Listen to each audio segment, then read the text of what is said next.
गुरुजी, अभी एक बड़ा ही दुखद मामला हुआ कुछ महीने पहले दक्षिण भारत के तिरुपति बालाजी मंदिर में। प्रसाद में जो लड्डू दिया जाता है भक्तों को, उसमें गाय की चर्बी मिली हुई थी, ऐसा शक जाहिर किया गया। खुद वहां के मुख्यमंत्री ने किया, फिर बाद में उसकी जांच वगैरह भी हुई। लेकिन उससे दो मांगे उठी। एक तो यह कि जितने ये हमारे बड़े बड़े कम से कम मंदिर हैं, इनकी मैनेजमेंट में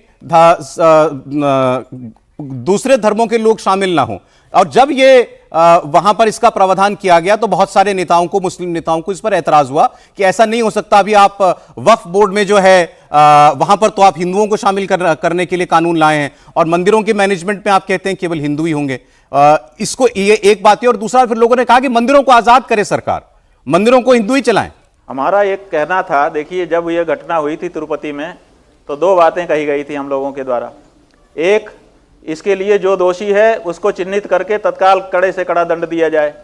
आज कितने महीने हो गए, वहाँ की सरकार भी अब राजनीति करके हट गई, वहाँ का ट्रस्ट भी राजनीति करके हट गया, शुद्धिकरण का दिखावा करके, और आज तक वो लोग पहचाने नहीं गए जिनके कारण प्रसाद में अशुद्धि मिलाई गई। एक बात तो ये है। इसका मतलब है कि ऐसी चीज़ें केवल राजनीतिक कारणों से उठाई जाती हैं, धार्मिक कारण से नहीं उठाई जाती हैं।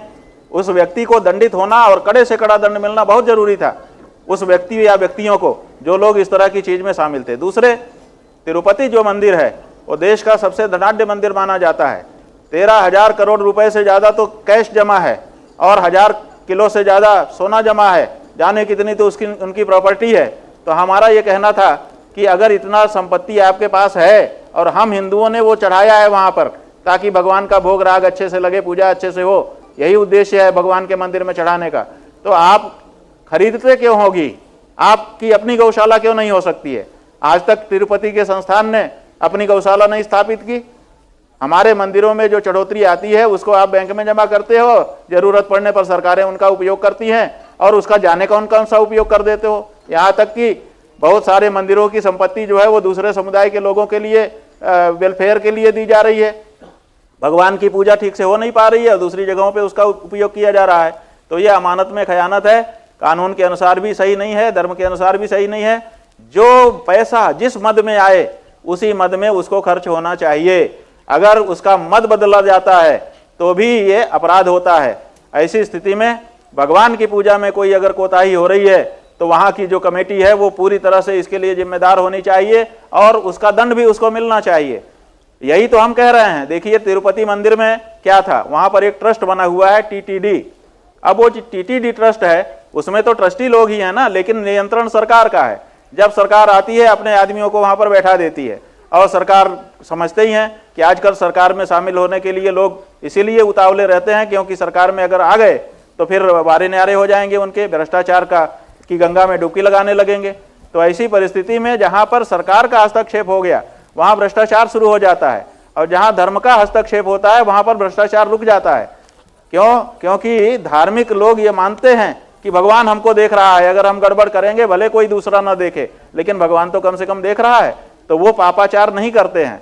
इसलिए इस धर्म बुद्धि को बढ़ाने के लिए हमारे मंदिर बनाए गए थे, मठ बनाए गए थे, केंद्र बनाए गए थे। उस धर्म बुद्धि को बढ़ाने का प्रयास ही नहीं हो रहा है।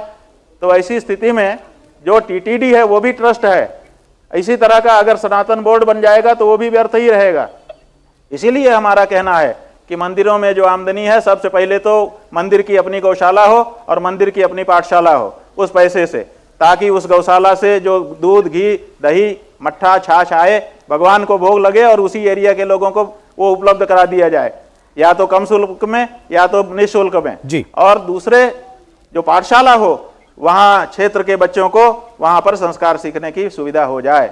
ये दो कार्य जरूरी हैं। इसलिए मठों मंदिरों की जो आमदनी है उसको इन्हीं कार्यों में विनियोग करने के लिए धर्माचार्यों को आगे आना चाहिए।